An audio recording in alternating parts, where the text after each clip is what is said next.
চলো নিজ নিকেতনে। সংসার বিদেশে বিদেশির বেশে ভ্রম কেন অকারণে।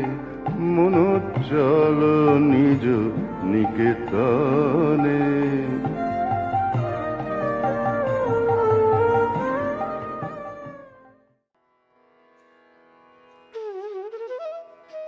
ಓಂ ಶ್ರೀ ಗುರುಭ್ಯೋ ನಮಃ. ವಿವೇಕ ವಿಸ್ಮಯ 166. ಹಿಂದಿನ ಧ್ವನಿಯ ತುಣುಕಿನಲ್ಲಿ ಪವಹಾರಿ ಬಾಬಾ ಅವರ ಮಾತಿಗೆ ಬೆಲೆಯನ್ನು ಕೊಟ್ಟು ಮನ್ನಣೆಯನ್ನು ಇತ್ತು ಸ್ವಾಮೀಜಿ ಘಾಜಿಪುರದಲ್ಲೇ ಮತ್ತು ಒಂದಷ್ಟು ದಿನ ತಮ್ಮ ವಾಸ್ತವ್ಯವನ್ನು ಮುಂದುವರಿಸುವುದಕ್ಕೆ ಒಪ್ಪಿಕೊಂಡಿದ್ದನ್ನು ಗಮನಿಸಿದ್ವಿ.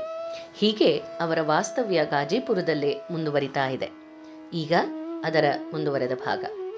ಇದೇ ಸಂದರ್ಭದಲ್ಲಿ ಸ್ವಾಮೀಜಿ ಹಲವಾರು ದೈಹಿಕ ಹಾಗೆ ಮಾನಸಿಕ ಯಾತನೆಗಳಿಂದ ಘಾಜಿಪುರದಲ್ಲಿದ್ದಾಗ ತೊಳಲ್ತಾ ಇದ್ರು. ವಾತರೋಗದಿಂದ ಉಂಟಾದಂತಹ ಸೊಂಟದ ನೋವು ಸಾಕಷ್ಟು ತೊಂದರೆ ಕೊಡ್ತಿತ್ತು. ಕೆಲವು ಸಲ ಅದು ತೀರ ಅಸಹನೀಯವಾಗಿ ಚೀರು ಹಾಗಾಗ್ತಿತ್ತು. ಇದೇ ಸಂದರ್ಭದಲ್ಲಿ ಅವ್ರಿಗೊಂದು ವರ್ತಮಾನ ತಲುಪ್ತು. ಏನದು? ಋಷಿಕೇಶದಲ್ಲಿ ಅಭೇದಾನಂದರು ಮತ್ತೆ ಮಲೇರಿಯಾಗೆ ಗುರಿಯಾಗ್ತಾ ನರಳ್ತಾ ಇದ್ದಾರೆ ಅನ್ನೋದು.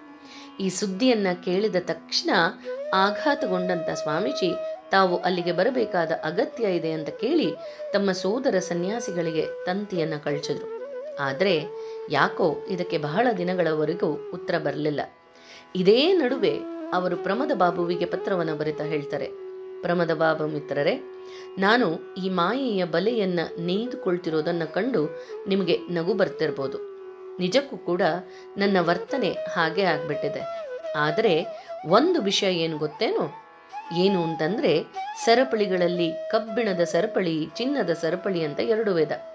ಈ ಚಿನ್ನದ ಸರಪಳಿಯಿಂದ ಅನೇಕ ಸತ್ಕಾರ್ಯಗಳು ಸಾಧ್ಯವಾಗತ್ತೆ. ಅಲ್ದಲೆ ಸತ್ಫಲವನ್ನ ತಂದುಕೊಟ್ಟ ಮೇಲೆ ಅದು ತನ್ನಷ್ಟಕ್ಕೆ ಬಿದ್ದು ಹೋಗತ್ತೆ. ನಿಜಕ್ಕೂ ಕೂಡ ನನ್ನ ಗುರುಪುತ್ರರು ನನಗೆ ಸೇವಾ ಪುತ್ರರು, ಹಾಗೆ ಸೇವಾ ಪಾತ್ರರು ಕೂಡ.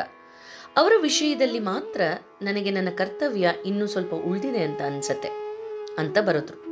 ಕೆಲವು ದಿನಗಳ ನಂತರ ಸ್ವಾಮೀಜಿ ಅವರಿಗೆ ಮತ್ತಿನ್ನೊಂದು ಪತ್ರವನ್ನು ಬರಿತಾ ಹೇಳ್ತಾರೆ, ಪ್ರೀತಿಯ ಪ್ರಮದದಾಸ ಮಿತ್ರರೇ ಅಂತ ಮುಂದುವರಿಸ್ತಾ ಹೇಳ್ತಾರೆ, ನನ್ನ ತೀಕ್ಷ್ಣ ವೇದಾಂತದ ದೃಷ್ಟಿಕೋನ ಆದರೂ ನನ್ನ ಹೃದಯ ಮಾತ್ರ ತೀವ್ರ ಮೃದು ಅನ್ನೋದು ನಿಮಗೆ ಗೊತ್ತಿದೆ. ಹಾಗೆ ಇದೇ ನನ್ನಲ್ಲಿ ಒಂದು ದುರ್ಬಲವಾದ ಅಂಶ ಅನ್ನೋದು ನಿಮಗೆ ಗೊತ್ತಿದೆ. ನನ್ನ ಹೃದಯವನ್ನ ಸ್ವಲ್ಪ ಮುಟ್ಟಿಗಾದ್ರೂ ಸಾಕು, ಕರಗಿ ಹೋಗ್ಬಿಡ್ತೇನೆ. ನನ್ನ ವೈಯಕ್ತಿಕ ಒಳಿತನ್ನ ಸಾಧಿಸ್ಕೊಳ್ಬೇಕು ಅನ್ನೋದು ನಾನೆಷ್ಟೇ ಆಲೋಚನೆ ಮಾಡಿದ್ರೂ ಕೂಡ ನನ್ನ ಇಚ್ಛೆಯನ್ನ ಮೀರಿ ನಾನು ಬೇರೆಯವರ ಅಥವಾ ಇತರರ ಒಳಿತಿನ ಬಗ್ಗೆ ಚಿಂತಿಸೋದಕ್ಕೆ ಪ್ರಾರಂಭಿಸ್ತೇನೆ ಅಂತ ಸ್ವಾಮೀಜಿ ಪತ್ರದಲ್ಲಿ ಬರೆದಿದ್ರು.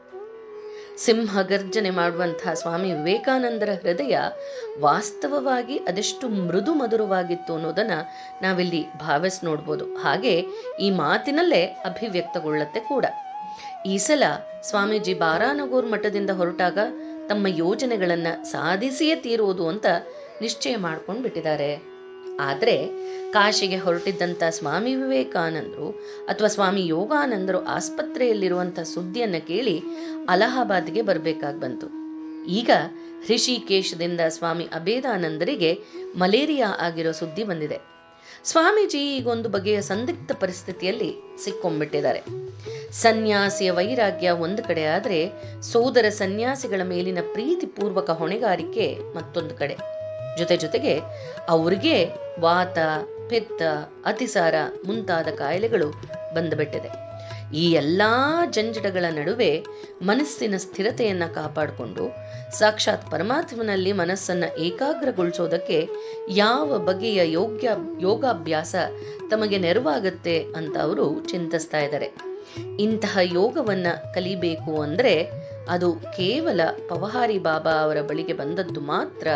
ಅದರಿಂದ ಎಲ್ಲವೂ ಕೂಡ ಸರಿ ಹೋಗುತ್ತೆ ಅನ್ನೋದು ಈಗ ಸ್ವಾಮೀಜಿಯವರ ಮನಸ್ಥಿತಿ ಬಂದಿದೆ. ಮುಂದಿನ ಧ್ವನಿಯ ತುಣುಕಿನಲ್ಲಿ ಗಮನಿಸೋಣ. ಜಯರಾಮಕೃಷ್ಣ.